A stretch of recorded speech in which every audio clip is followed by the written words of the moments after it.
अब को इंग्लिश में क्या कहते हैं ये भी समझ लेते हैं इस छोटी सी वीडियो में। और इसके अलावा अब को इंग्लिश में अलग अलग तरीके से कहा जा सकता है और किस सेंस में कब क्या कहा जाता है, ये सारी चीज़ें इस छोटी सी वीडियो में समझ लेते हैं।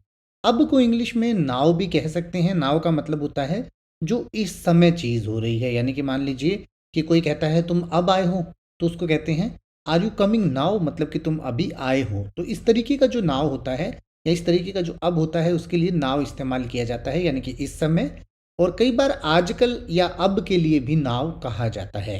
इसके अलावा एक और वर्ड होता है प्रेजेंटली। प्रेजेंटली का मतलब होता है प्रेजेंट में, यानी कि आज के समय में, वर्तमान समय में या इस समय में। तो ऐसा हमें जहाँ भी कहना हो हम उसकी जगह कहते हैं प्रेजेंटली। इसके बाद आता है दीज डेज।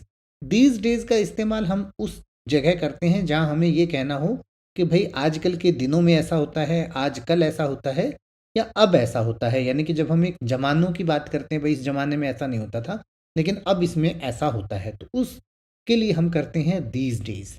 और इसी की जगह पर इस्तेमाल नाउ डेज भी किया जा सकता है। नाउ डेज का भी यही मतलब होता है आजकल, इस समय या अब। इसको इन एग्जाम्पल सेंटेंसेस से और अच्छे से क्लियर कर लेते हैं। इसी से हमें कई बार ये पूछना हो कि अब आप क्या करेंगे, तो हम कहेंगे what will you do now.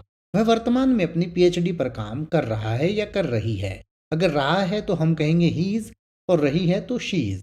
तो इसको हम कहेंगे she is presently working on her PhD. अगर यहाँ पर हमने ही लगाया है तो हर की जगह भी हिम हो जाएगा। अब ऐसा नहीं होता, यानी कि आजकल ऐसा नहीं होता, इन दिनों ऐसा नहीं होता या आज के जमाने में ऐसा नहीं होता, तो हम कहेंगे it doesn't happen these days. It doesn't happen these days. आजकल लोग हवाई जहाज से यात्रा करते हैं। Nowadays people travel by plane. और आपको हवाई जहाज से यात्रा करना ज़्यादा सेफ लगता है या ट्रेन या बस से, कमेंट करके ज़रूर बताइएगा। अपनी इंग्लिश को बेहतर करने के लिए ऐसी ही हज़ारों वीडियोस आप चैनल के होम पेज पर जाकर देख सकते हैं और आने वाली ऐसी ही वीडियोस की नोटिफिकेशन सबसे पहले पाने के लिए चैनल को सब्सक्राइब करें और बेल आइकन को प्रेस करें।